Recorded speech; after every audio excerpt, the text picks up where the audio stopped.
And this is what happens when even the best products are used incorrectly. You see my dry, flaky skin being accentuated there, even around the nose. I mean, it doesn't look terrible. Well, it does look terrible, but I'm going to share with you how we can avoid this. Using the new Makeup Forever HD Skin Matte Velvet Powder Foundation, a very good product, but if applied incorrectly, I've been seeing a lot of videos of people taking the applicator and just swiping the powder on in dragging motions. And I'm not here to bash anybody, but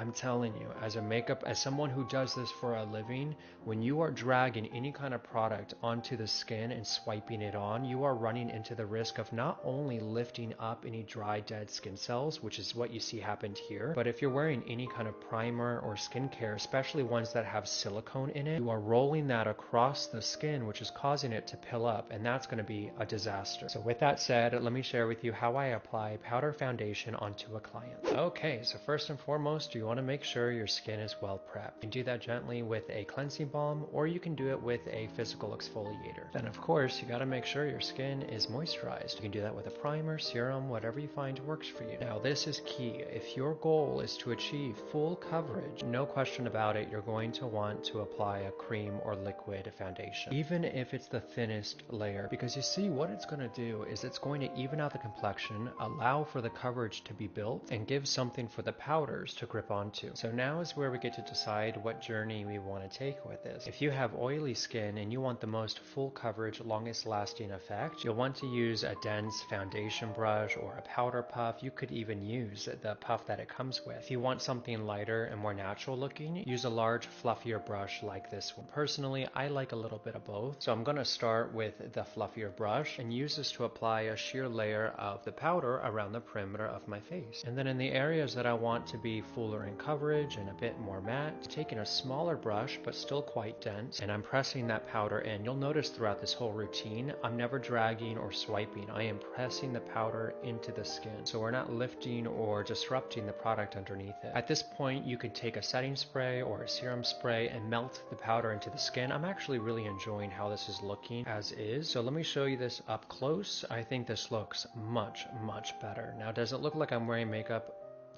Of course, because I am, but we got to be realistic here. It doesn't feel dry or heavy. My skin looks nice, and I hope I've been able to show you how to take a really good quality product and make it work for you so it complements your skin rather than compete with it, if that makes sense. I don't know. I hope this helps. Bye.